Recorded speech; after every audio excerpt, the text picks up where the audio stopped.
किस तरह के हालात देखते हैं इस समय? और किसान आंदोलन काफ़ी किया, बीजेपी मिली, लेकिन अब तक कोई किसी तरह की देखो, एक तो एमएसपी पे अभी भारत सरकार ने किया नहीं कुछ भी। उसमें कमेटी बनाने की बात थी, उसको लागू करने की थी। C2+50 वाला फार्मूला जो स्वामीनाथन कमेटी की रिपोर्ट है, उसके आधार पे एमएसपी ये कर दें तो कुछ राहत किसानों को हो जाएगी। अभी कुछ इन्होंने रेट बढ़ाए फसलों के। हमने कहा भाई एक उस पर शब्द लिख देते कि भाई एमएसपी से नीचे पे खरीद नहीं होगी। और यहाँ तो ये लगाओ कि यूपी और बिहार और स्टेट का बहुत बुरी स्थिति वहाँ पे है। जो सेलर्स वाले हैं वे सस्ते में वहाँ से धान और फसलें खरीदते हैं और यहाँ पे बाज़ार भाव पे फिर उसको बेचते हैं। तो सरकार इसको कंट्रोल कर सकती है, किसान तो आंदोलन कर सकता है। बिजली का बड़ी समस्या है। हम वहाँ पर जाकर कहते हैं भाई हरियाणा में 15 रुपये हार्स पावर है, लेकिन 15 रुपये हार्स पावर में यहाँ पे 5-5, 6-6, 8-8 घंटे लाइट कर दी। ये बड़ी समस्या सब जगह, और मेनली फसलों का दाम का सवाल है।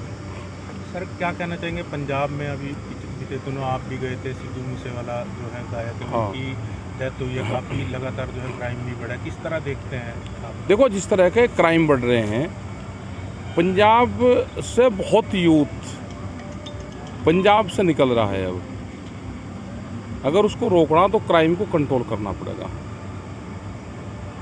आपस के जो गैंगवार टाइप वहाँ पे है पंजाब में, ये अभी आया, इसकी जांच हो जाए कि भाई पहले से कहाँ थे और ये जो अभी आए तो इनका क्या मकसद रहा है। तो ये जो सारी चीज़ें हैं इन पे ध्यान करना चाहिए। हरियाणा में क्या देखते हैं कि बीजेपी सरकार की अच्छी परफॉर्मेंस अब आ रही है। कल भी 2 यहाँ पर राज्यसभा सांसद बना दिए गए हैं। राज्यसभा सांसद बीजेपी के उससे थोड़ा बने हो, तो जो विधायकों से बनता है।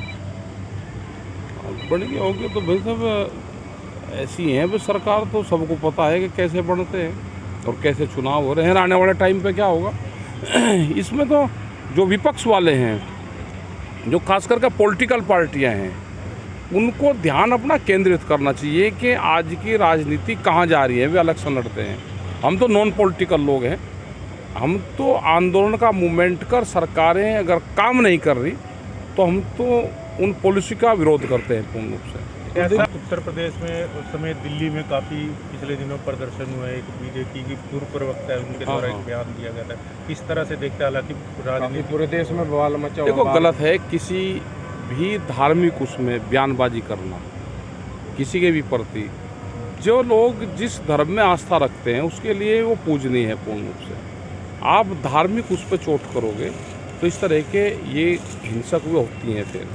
लेकिन हमारा ये है कि शांतिपूर्ण बनाए रखें और सरकारों को इस पर सोचना चाहिए। सरकारें धार्मिक उस पर पॉलिटिक्स करती है, उससे बचना चाहिए। और आम जनता को भी ध्यान रखना चाहिए कि सरकारें, आजकल की सरकारें धर्म को राजनीति में ले आए।